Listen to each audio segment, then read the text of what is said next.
Bonjour ou bonsoir, bienvenue à vous sur le podcast All Geek, une petite émission spéciale, une petite réaction à chaud. De toute façon, si vous avez vu le titre, vous savez pourquoi on est là. On est là pour parler de la série La Cage. Un petit exercice particulier parce que je vais le faire tout seul. J'ai pas voulu infliger cette torture à mon compère de tous les jours Ali.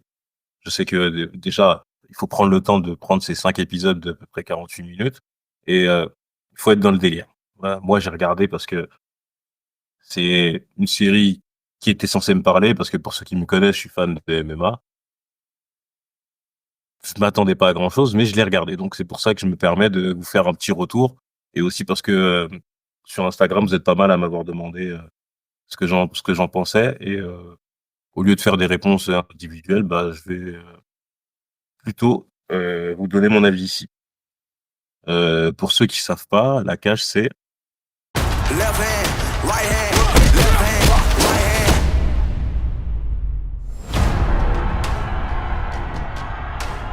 Je veux devenir un champion, prendre des ceintures et rentrer à l'UFC. Les bons diplômes, pour les bons tafs, pour les bons salaires, je les ai pas. Tout ce que je sais faire, c'est me battre. Et j'aime ça. Je sais que je peux faire de grandes choses, mais pour ça, j'ai besoin de vous. Faut vraiment que tu nous aides là, mon fils, hein. Tu leur dois combien, ces gars-là 40 000. Trust you 'cause you dab with the left hand. Je sais que c'est dangereux, mais là, j'ai pas le choix. Et moi, je te le dis, je m'inquiète pour toi. I keep setting up on my hip, that's my right hand. Le seul moyen de gagner vraiment beaucoup d'argent dans ce sport, c'est devenir une star. Ibrahim Ibarra, le combattant le plus dangereux sur le circuit français actuellement.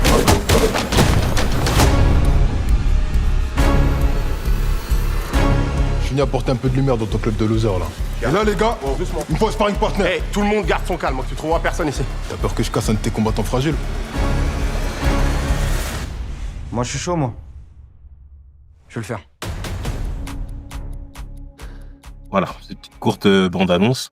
Le podcast va pas durer longtemps, donc il y aura forcément des spoilers, hein. De toute façon, il y a 5 épisodes, les gars, et le scénario, il tient dans un carambar, c'est 3 lignes comme une blague carambar. Bon, je suis pas là non plus aussi pour, terminer Franck Gastambide, hein. Je sais qu'il y en a qui attendent ça, mais ça viendra peut-être plus tard, quand on va analyser un de ses films, si un jour on a envie de le faire. Alors du coup, La Cage, c'est sorti là le 8 novembre sur Netflix, donc réalisé par, Franck Gastambide, hein, comme je vous l'ai dit et David Crespin, pardon. Donc on a comme, personnage principal, on va dire 3, allez 2 protagonistes, donc Melvin Boomer, qui joue Taylor Keita et Bosch, Bosch qui joue, Ibrahim Ibarra, qui est exactement le rôle de Carnage dans Validé et Melvin Boomer, qui joue Taylor, c'est Attic dans Validé. Donc voilà, on a, Edwige Honto, qui joue le love interest, de Taylor et tous les autres personnages, ne servent à rien. Peut-être, si la mère de Taylor qui a un petit rôle, donc Camille de Sablé et son soi-disant meilleur ami, Antoine Simoni, donc ce spoiler, hein, c'est celui qui va le doper à la fin de l'épisode 5, hein. Donc voilà, on va au bout, mais le Taylor, il a quand même un entourage de merde, hein. C'est ce qui m'a le plus intéressé dans la série.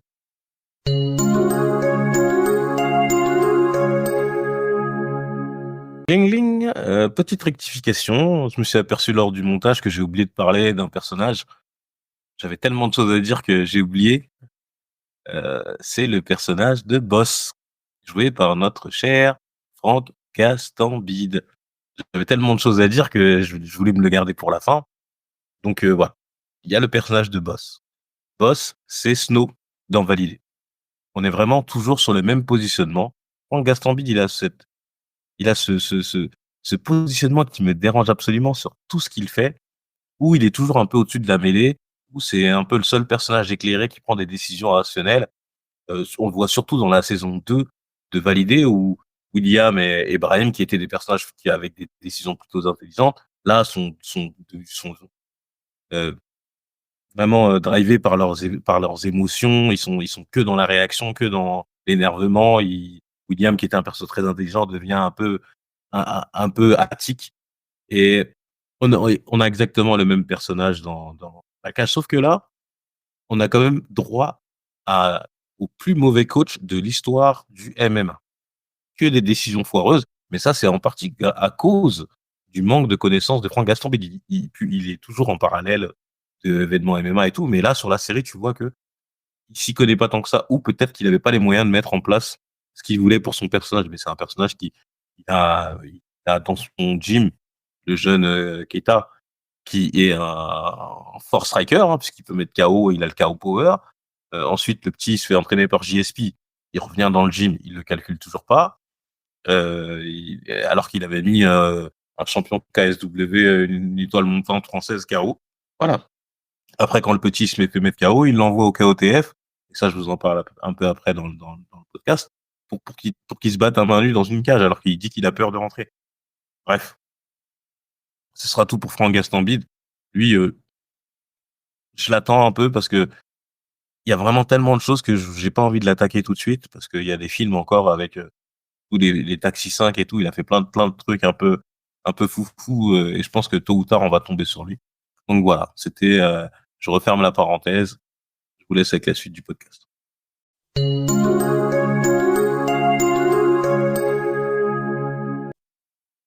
Alors, La Cage, c'est donc 5 épisodes, c'est Netflix. Comme toutes les créations françaises, on n'a pas du tout de budget. J'ai fait une petite recherche, je n'arrive pas à définir un budget. On ne sait pas. Je sais que c'est des acteurs peu connus. Melvin Boomer, il a été vu dans 3 films, dont un film en 2023, Sage Homme, où il a été d'ailleurs présélectionné pour les Césars 2024 euh, dans le dans la catégorie révélation. Donc c'est un bon acteur, mais pas dans La Cage. Hein. Dans La Cage, il est extra mauvais. Je vous donnerai quelques exemples après, mais waouh, c'est dur. Donc La Cage, on suit du coup le jeune Taylor Keita qui qui est un jeune Nak Mouais amateur et qui s'entraîne dans une salle, le MMA, je sais plus quoi, c'est un nom bateau, MMA France, je sais plus, c'est pas intéressant. Et du coup, un jour, lorsqu'il était à l'entraînement, il a assisté à l'arrivée de Ibrahim Ibarra, qui est un ancien de cette équipe, qui est venu défier son ancien coach en disant: «Vous l'avez vu de toute façon et vous l'avez entendu dans la bande-annonce. Ouais, je prends tout le monde et tout». Donc bon, comme personne l'aurait deviné, bah, Keita, il prend le combat et sur un lucky punch, enfin, c'est pas un lucky punch, hein, il lui met un contre, il se déplace sur le côté et il lui met un crochet. Le même crochet qu'Alex Pereira, hein, c'est pour ceux qui connaissent, c'est drôle. Il fait tomber, il fait tomber Carnage. Oh pardon, il fait tomber Ibrahim Ibarra. On va dire Bosch parce que en fait, tellement dans ma tête c'est Carnage, j'arrive plus à faire le lien. Et après de là, ça part en freestyle total. Il se téléporte avec JSP, Georges Saint-Pierre au Canada. Georges Saint-Pierre qui va le prendre sous son aile, mais on n'a aucune idée de pourquoi ni comment. Juste, il lui dit: ouais, bon bah écoute, il faut que quelqu'un l'arrête et moi je peux pas le faire. Bon, ok. Il se téléporte au Canada, il s'entraîne avec JSP. Il revient, il revient en France. On voit que sa mère elle a des problèmes d'argent, donc il a pas de sous. On va dire que c'est JSP qui lui paye son billet d'avion. Et après, tout est un peu rocambolesque, mais en gros, il va être entraîné par JSP. Il va être entraîné par le coach, c'est John Jones. Il va être entraîné par John Jones lui-même. Il va avoir le droit à des sparring avec Morgan Charrière. J'allais dire Morgan, mais c'est Morgan. Dans sa salle de No Name où il y a que Bilal Chikitou qui est d'ailleurs champion en boxe anglaise, mais pas en MMA. Hein. Il apparaît, ainsi que son frère Rida, qui est le coach de Carnage. En fait, c'est une succession de guests. Ragnar Le Breton, Cyril Gann, ouais, qui j'avais noté qui d'autre, parce qu'il y en a pas mal, hein. Abdouragimov, Saladin Parnas Ramzan, Anissa Meksen, Taylor Lapillus. Ah, voilà quoi. Vous avez le matchmaker de l'UFC. Voilà, on a l'impression que tout le budget il est parti sur des guests. Mais ça, JSP, bon, il a joué quand même dans Marvel, hein, c'est Patrocle dans Captain America, mais c'est pas joué. bizarrement, c'est celui qui a le moins d'expérience, au cinéma qui a joué le mieux. John Jones, il est incroyable dans la série. Sur le peu de temps dont on le voit, il fait du John Jones, les conseils, la capuche, le petit côté ténébreux. Bon, j'ai pas kiffé, je sais pas pourquoi il avait des boucles d'oreilles violettes. Je sais pas, John Jones, des fois, il est un peu ouf. Et voilà, donc j'ai pas envie de vous faire du scène par scène parce que c'est pas un OG show, quoi. C'est vraiment, pour vous donner mon avis. Heu, pour moi, c'est juste, validé en moins bon parce que là, il y a que 5 épisodes. Donc pour moi, c'est un accident industriel. J'ai l'impression que vous savez, c'est ma théorie, vous l'aurez entendu ici, donc si jamais ça s'avère vrai, vous pouvez me dire que vous l'avez entendu ici en premier. Pour moi, c'est tout ce qui s'est passé autour de l'écosystème, heu, MMA, enfin de l'équipe de Fernand Lopez. J'ai oublié, comment il s'appelle, le Factory, le MMA Factory. Tout ce qui s'est passé à cause de Cédric Doumbé et la révélation qu'il a fait, quand il a éteint, Jordan Zebo. Jordan Zebo aussi, hein, il est dans le film, hein, et il est dans le film avec le frère de Taylor Lapillus. Et lui aussi, il fait un sparring, avec, Taylor Keita, avant son tournoi, au KSW. Bref, tout ce qui s'est passé au niveau du MMA Factory, ça, à mon avis, ça a ébranlé la production. Sachant que Ares, n'appartient plus à Fernand Lopez au moment où je vous parle. Et Franck Gastambide avait des parts chez Ares. Donc c'est aussi, de par le média Maître Fumier sur Instagram, hein, ceux qui connaissent bien le MMA, vous regardez qu'il y a eu aussi une scène un peu spéciale où on ne sait pas exactement, les tenants et les aboutissants, mais Ragnar Le Breton, il aurait mis une grosse gifle à Franck Gastambide lors d'un événement à Arès. Donc, on ne sait pas si c'est lié à la série, mais bon, il y a eu des frictions et vu le peu de temps qu'il a dans la série, Ragnar, alors que c'est un acteur, il y a peut-être anguille sous roche, hein, parce que 5 épisodes pour une série Netflix, heu, il y a des acteurs qui sont là, mais ils ont pas de scène. Celui qui joue Justin, qui s'appelle Jamé, Djangana, c'est un acteur qui a été dans La Cité Rose, dans Banlieusards 2. Bah, on le voit dans la série, de temps en temps, il commente les combats, il est devant la télé, mais tu te dis: «Mais pourquoi tu prends cet acteur-là si tu lui donnes 3 lignes?» Donc à mon avis, la série, elle a été raccourcie, peut-être par un problème de budget ou peut-être par un moi, je pense que c'est, tout ce qui s'est passé au niveau de Fernand Lopez, son retrait des médias, son retrait, tout court. Après, l'extinction de Cédric Doumbé, ça a pourri la série et c'est d'ailleurs dommage que Cédric Doumbé n'apparaisse pas, ni Benoît Saint-Denis, parce que c'est eux les têtes de gondole du MMA français. On se retrouve avec Cyril Gane qui fait, très peu de vagues et après, Taylor Lapillus, bon, bah, voilà, c'est un consultant RMC, c'est un très bon combattant. C'est pas lui le visage du MMA. Donc, si tu voulais nous faire une valider en mettant toutes les grosses têtes, bah, là, bon, oui, effectivement, en France, c'est pas le cas, mais après, tu as quand même ramené JSP, John Jones. Et ça, pour le coup, c'est une performance. Donc, je pense que ton budget, il est parti là-bas, mon Francky. Euh, je voulais aussi revenir sur un détail. Euh, le MMA, il a été légalisé en France en janvier 2020. On a l'impression que ça fait longtemps, mais c'est très court, hein. C'était Roxana Marcignanu, je crois, je sais plus comment on dit son nom, qui était ministre des Sports à l'époque. Donc déjà, on est un pays, si je peux me permettre, de MMX. Moi, voilà, je suis né en 86. J'ai grandi avec le Pride, le Glory, même les premiers UFC qui étaient un véritable cirque, mais c'était tellement marrant parce que c'était vraiment le gros karatéka contre le petit jujitsika. C'était vraiment des styles qui s'affrontent et pas de catégorie de poids, c'était le bordel. Ce qui va faire que on a aussi ce public-là qui ne connaît pas bien le MMA, qui découvre le MMA, qui a grandi avec Cyril Gane, qui a grandi avec Baki. Bah, oui, effectivement, là, tu regardes la série, c'est une vitrine sympatoche parce qu'on voit à peu près, ce qui se passe, dans les coulisses, mais vraiment, de loin parce que, on n'aborde jamais le sujet, des blessures. Jamais on aborde le sujet de comment on rémunère une équipe, parce qu'effectivement, tu prends 10 000 balles, on parle beaucoup d'argent dans la série, mais il faut payer, le coach, et cetera. Toute la partie un peu difficile des sports de combat, même les entraînements un peu, vous savez, il y a vraiment, énormément de références à Rocky. C'est dur de dire ça, mais voilà, c'est un film qui s'inspire de Rocky. Heu, très dur, hein, parce que voilà, C'est pareil quand Rocky monte l'escalier à Philadelphie et qu'il fait du shadowboxing, bah, Melvin, il nous fait ça, au pied de la Tour Eiffel, quoi. Bon, OK, moi je veux bien, mais c'est quand même gros, les gars. Fallait mieux rester dans vos rails et pas essayer de faire quelque chose qui vous dépasse. Bon, je suis un peu mélangé, ça va dans tous les sens, mais en vrai, voilà, jeune, jeune sport en France, c'est vendu comme la première série autour du MMA. C'est pas vrai. Il y en a d'autres. Il y a, donc dont l'excellente série Kingdom avec, Franck Rio.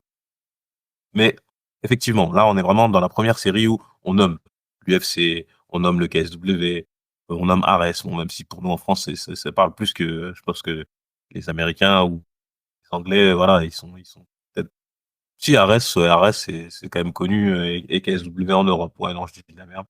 Mais Ares, voilà, ça reste, la numéro 1 en France et encore, je pense elle a tendance à se faire dépasser par, d'autres orgas. On peut excuser donc du coup, le manque de profondeur de certains sujets, voilà. On aborde aussi un peu le dopage, le cutting, mais, c'est un peu se foutre de notre gueule que quand on voit le cutting, ça aurait été intéressant qu'ils creusent là-dessus quand on voit surtout le gabarit de Bosch, mais Bosch il fait pas 75 kilogrammes. Et quand on nous dit qu'il a cuté, qu'il reprend du poids, il a exactement le même gabarit. Bon après c'est vrai que c'est compliqué de le mettre en place, ça c'est des acteurs, ils vont pas se mettre en danger.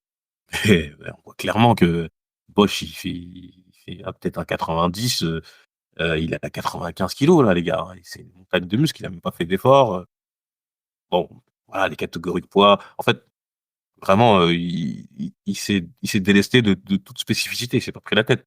À un moment Taylor il se prend un ultra KO. C'est bien, on aborde l'aspect un peu psychologique, le fait que c'est compliqué de revenir d'un KO, mais on parle jamais de comment s'en remettre physiquement. Attends, tu prends des coups, ils, ils sont même partis au KOTF. Vous savez, le KOTF, c'est une espèce d'organisation où ils font des combats de parking underground, hein. C'est souvent avec des nazis et tout, et le mec, il se bat quasiment à main, à main nue. Et, et ce qui est marrant, c'est que quand ils sont partis là-bas, ils vont en Suède à un moment. Eh ben, Gaston Bide, il a quand même réussi le tour de force incroyable de se donner une scène d'action. Il y a un moment donné où il va marave 2-3 nazis, mais la scène d'action, c'est une des meilleures scènes d'action du film. Et ça m'a fait rigoler parce que je me suis dit: «Putain, mais attends, si tu arrives à si bien faire des scènes de combat, pourquoi les combats dans la ring, ils sont si bâclés?» Parce que là, on va ouvrir le dernier arc du podcast. Les combats, c'est un bordel. Aucune intensité, ça se voit qu'ils touchent pas. Et en plus, ils ont eu le malheur de nous rajouter des FX. C'est-à-dire parfois quand il y a des chocs et que quand le coup de poing il arrive à toucher le visage de Melvin, de Haley Taylor dans la série, bah, à chaque fois ils nous mettent une FX pour terminer le mouvement. Tu comprends pas. Enfin, je sais pas, il y a pas eu de reshoot, ça a été fini à la pisse. Ah, franchement, c'est dur, hein, c'est dur. Et développement des personnages, je vous en parle pas. La pauvre jeune fille, oh, quand je l'ai vue au début, je me suis dit: «Ah chouette, un rôle féminin». En plus, elle se bagarre, elle a le look. Alors, on dirait vraiment une combattante de MMA. Bon, elle est au niveau des bras, tu vois qu'il manque quelque chose, mais tu te dis: «Bon, ouais, ça va, elle a le truc», tu vois? Je sais plus comment elle s'appelle déjà, je vais retrouver son nom, hein, attendez.